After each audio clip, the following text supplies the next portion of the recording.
பகவத்கீதையில் 7வது சாப்டரில் 24வது ஸ்லோகம்.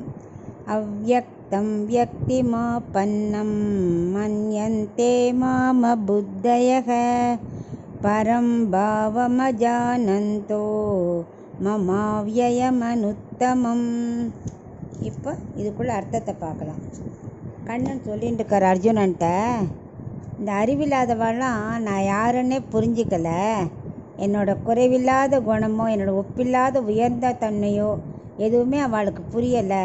ஏன்னா அவளுக்கு அந்த அறிவே இல்லை. நான் வைகுண்டநாதன், எல்லா எண்ணிறந்த கல்யாண குணங்கள் இருப்பிடமானவன், உலகத்தையே நான் தான் படைக்கிறேன், நான் ஸ்ரீயபதி, அந்தரியாமல் எல்லாருக்கும் இருந்து ஆட்சி செலுத்துகிறேன். அப்படி எதையுமே தெரிஞ்சிக்காம ஏதோ மற்றவாளை விட நான் நிறையா புண்ணியம் பண்ணிவிட்டு இப்படிப்பட்ட ஜென்மம் எடுத்திருக்கேன்னு நினச்சின்னு இருக்கா.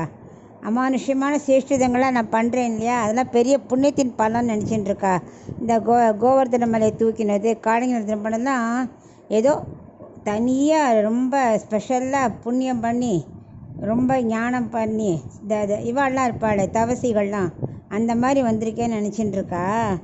எனக்கு கர்மாதீனமான பகவான், நான் அதனால் பறக்கிறதில்ல, நான் என்னோடய இச்சையினால் பறக்கிறேன், எனக்கு நிகர் யாரும் இல்லை அப்படின்னு எதுவுமே இவாளுக்கு புரியறதில்ல. பிரம்மம் நமக்கா ஒரு இடையனா வந்திருக்கா, நமக்குள்ளே ஒத்தராக இருக்கணுங்கிற ஆசையில் வந்திருக்கா அப்படின்லாம் அவளுக்கு தெரிய மாட்டேங்கிறது. ஏதோ நம்மளோட வசந்தவனாக வந்திருக்கா, அந்த அறிவு மட்டும் கொஞ்சம் இருக்கிறனால அவள் என்னோடய சேஷ்டிதங்கள்லாம் புரிஞ்சிக்கவே மாட்டேங்கிறா அப்படின்னு அவர் ரொம்ப சுத்த புருஷன் போல் இருக்குது. மற்றவெல்லாம் ஆர்டினரியாக இருப்பா, இவள் கொஞ்சம் சுத்த புருஷன், நிறையா தியானம் பண்ணி ஞானிகள் மாதிரி பண்ணி உயர்ந்த நிலையை அடைஞ்சிருக்கான் அப்படி நினைக்கிற ஆளாம் மற்ற அறிவிலிகள்லாம். அதனால் அவளுக்கு எங்கிட்ட வரணுங்கிற ஞானமே ஏற்படுறதில்ல, நான் வெறும் வெண்ணை தேடுறவன் அப்படின்னு நினச்சின்னு இருக்கா அப்படின்னு அவர் அர்ஜுனன்ட்ட தன்னை பற்றி சொல்லிக்கிறார். எதுவும் என்னை பற்றி யாருக்கு தெரியும்? பக்தி சொல்கிறவளுக்கு மட்டும்தான் நான் கட்டுப்படுவேன், அவளுக்கு மட்டும்தான் என்னை பற்றி தெரியும் அப்படிங்கிறார்.